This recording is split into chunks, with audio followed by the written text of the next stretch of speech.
Break के बाद एक बार फिर आप सभी का बहुत स्वागत है। हम बात करेंगे अब बेहद खास मेहमान से। कैलाश विजयवर्गीय जी हमारे साथ जुड़ गए हैं। आप बीजेपी के पश्चिम बंगाल प्रभारी हैं, एक बहुत जिम्मेदारी वाली कमान आप संभाल रहे हैं। कैलाश जी, बहुत स्वागत है आपका इंडिया टीवी पर। लेकिन टीएमसी पर तो आप पर आरोप लगा रही है कैलाश जी कि आप सीबीआई को एक टूल की तरह इस्तेमाल कर रहे हैं।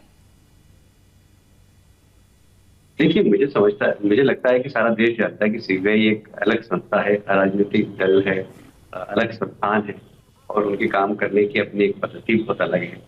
और कम से कम सीबीआई जैसी संस्था ऐसी गलती तो नहीं करेगी कि मुख्यमंत्री के घर में घुस जाएगी। इतना राजनीतिकरण तो फिर हमारे प्रशासन का भी नहीं हुआ। बंगाल को छोड़िए, बंगाल में है इतना। बंगाल के ममता जी के थाने के सीईओ को अगर ममता जी कुछ भी बोल दे कि चलते हुए आदमी के ऊपर 302 लगा तो लगा देगी वो, पर कम से कम देश की सीबीआई से भी ये उम्मीद नहीं है। मेरा ऐसा मानना है कि जब वो मुख्यमंत्री के परिवार को नोटिस दे रहे, इसका मतलब है कुछ तथ्य हो। अब जबरदस्ती राजनीतिक कारणों से आप यदि केंद्र सरकार को अगर बदनाम करें तो बात दूसरी है। अदरवाइज बहुत बड़ा तथ्य है, बहुत बड़ी जानकारी है। मेरे पास भी आ गई अब तो कि हाँ, कोयले के माफियाओं का पैसा उनके परिवार के सदस्यों के खातों में गया है और आश्चर्य की बात है, छोटा मोटा पैसा नहीं करोड़। लेकिन कैलाश विजयवर्गीय जी, सौगत रॉय ये कह रहे हैं कि बीजेपी राजनीतिक फायदे के लिए कुछ भी कर सकती है। वो ये कह रही है कि बीजेपी के इस वक्त दो ही साथी है, एक ईडी और एक सीबीआई। उनसे पूछिए कि उनके सारे साथी अब भारतीय जनता पार्टी में क्यों आ गए। यदि भारतीय जनता पार्टी गलत होती तो उनके साथी, मजबूत साथी जो आज भारतीय जनता पार्टी के अंदर सम्मिलित हुए हैं टीएमसी छोड़कर, इसीलिए कि वहां पर माफियाओं का साम्राज्य हो गया था। जो व्यक्ति अच्छा काम करना चाहता है, सौगत राय के दिल पे हाथ रख से उनसे पूछिए कि उनकी क्या हालत है। उनकी सांसद होते हुए उनके क्षेत्र में कुछ चल रही है क्या? वो तो बेचारे सज्जन आदमी है। ममता जी ने उनको अपना डिफेंस करने के लिए उनको सामने खड़ा कर दिया है, पर वास्तव में तो वस्तुस्थिति तो हर टीएमसी का व्यक्ति जानता है। मैं दावे से कह रहा हूँ, जिम्मेदारी के साथ कह रहा हूँ कि भारतीय जनता पार्टी की सरकार जवाबदार सरकार है। बंगाल में हम सरकार बनाना नहीं चाहते, हम यहाँ की अराजकता मिटाने आए, हम यहाँ पर माफिया राज खत्म करने आए, हम यहाँ की जनता के विकास के लिए आए, हम बंगाल को अपनी पुरानी पहचान दिलाने के लिए आए। बंगाल अपनी पहचान खोता जा रहा है और इसलिए बंगाल कैलाश जी, समस्या अगर एक लेमैन की नजर से भी आप देखेंगे तो शायद सीबीआई की जांच से नहीं होगी, लेकिन हाँ, इसकी टाइमिंग को लेकर बहुत सारे सवाल खड़े होते हैं। ये मामला तो पहले से चला आ रहा था, ये मामला नया नहीं है। अब अभिषेक बनर्जी की पत्नी का नाम आ जाना, उनकी साली का नाम आ जाना, वो भी एंड टाइम पे जब एकदम चुनाव नजदीक हो, सामने हो, तो टाइमिंग को लेकर सवाल खड़े होते हैं। देखिए, मैं फिर इस बात को दोहराना चाहता हूँ कि सीबीआई कोई राजनीतिक संस्था नहीं है, सरकार के कंट्रोल में नहीं है। उन्हें क्या मतलब कौन सा चुनाव कब है, कौन सा चुनाव कब है? उन्हें तो जैसी तथ्य मिला उसी अपराधी को पकड़ना है। अब ऐसा तो नहीं कह सकते कोई मर्डर करके भाग रहा है, चुनाव है क्यों पकड़ रहे हैं हम, कोई चोरी करके भाग रहा है, चुनाव है क्यों पकड़े हम। इस आधार पर तो लाइन ऑर्डर मेंटेन नहीं होता। इस आधार पर तो सीबीआई काम करेगी नहीं। चुनाव वाले दिन भी यदि उसको लगेगा कि अपराधी है तो पकड़ सकती है और ये उनका अधिकार भी है। ये उनको भारत के संविधान ने उनको अधिकार दिया, पार्लियामेंट में उनको अधिकार दिया, उस अधिकार के अंतर्गत हो गई। अब ये सीबीआई के पास अधिकार है और कैलाश विजयवर्गीय ये कह रहे हैं कि उनके पास सबूत है। ऐसे कौन से तथ्य हैं, ऐसे कौन से सबूत है, आप पब्लिक प्लेटफॉर्म पर क्यों नहीं ला रहे हैं? देखिए, सीबीआई अपना काम कर रही है, पर मेरे पास बहुत सारी चीजें आ गई और हमने कुछ 2 साल पहले जमा भी किए थे। सीबीआई में भी जमा किए, ईडी में भी जमा किए। हमारे पास जो जानकारी आई हमने सब देखी और उसी आधार पर जांच भी हुई और उसी आधार पर, तथ्यों के आधार पर सीबीआई काम कर रही है। तो मेरा यह दावा है कि इसमें ममता जी के परिवार के बहुत सारे लोग आएंगे। ये तो एक विषय है। मैं अभी से भविष्यवाणी कर रहा हूँ, गाय की तस्करी में भी पैसा इनके घर में हो। तीसरा विषय जो सबसे पुराना है पश्चिम बंगाल का, वह है चिट फंड का। चिट फंड का पैसा भी इनके आसपास के अधिकारी और इनके परिवार के लोगों तक पहुंचा, उसके भी तथ्य हैं। अब इसलिए अब ये श्रृंखला चालू हो गई और सबके लिंक भी आपस में मिल गए हैं और मैं समझता हूँ कि बहुत बंगाल के लिए, बंगाल की राजनीति में एक तूफान आएगा जिसमें बहुत सारे मामलों में ममता जी का परिवार संलग्न है, अधिकारी भी बहुत सारे संलग्न हैं जो उनके आसपास में।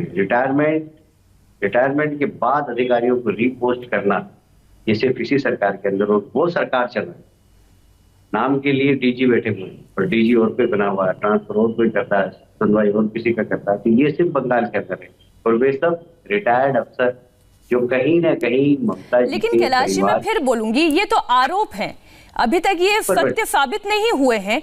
तो इसलिए मैं आपसे बार बार पूछ रही हूँ, अगर आपके पास ऐसे तथ्य हैं तो आप वो पब्लिक प्लेटफॉर्म पर क्यों नहीं लेकर आ रहे हैं?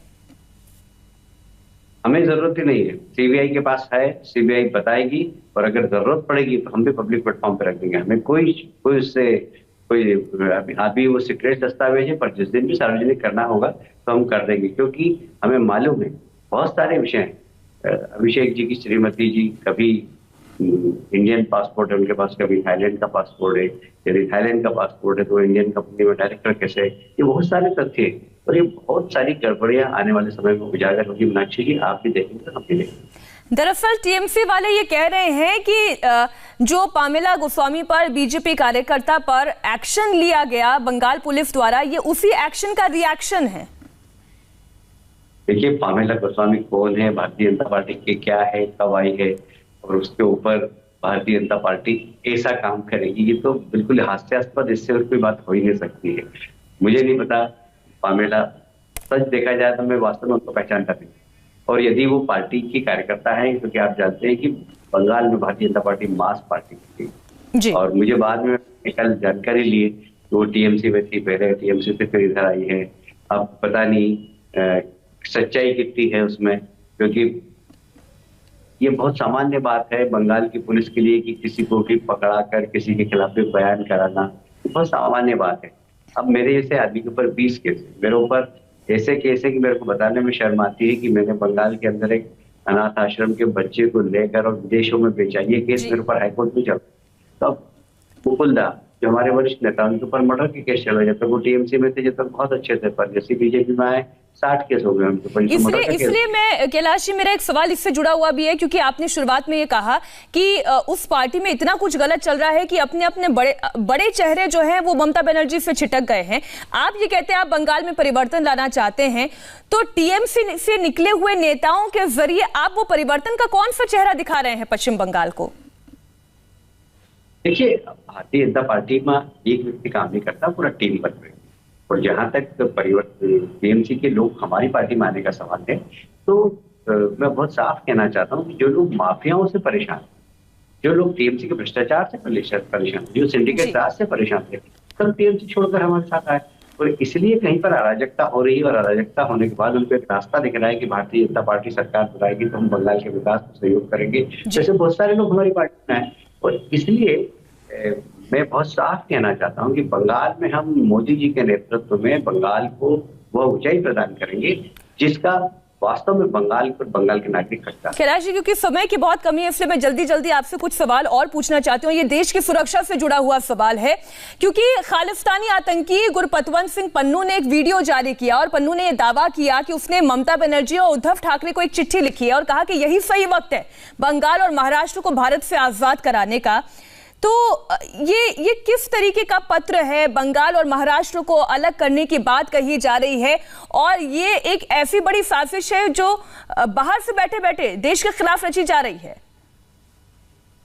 देखिए, हम तो पहले दिन से कह रहे हैं कि ये किसान आंदोलन तो है ही, पर इसके कंधे पर कुछ ऐसे लोग सवार हुए जो देश विरोधी गतिविधियों में सलाह दी। किसानों के नाम पर जिन लोगों ने देश विरोधी गतिविधियां प्रारंभ कर दी।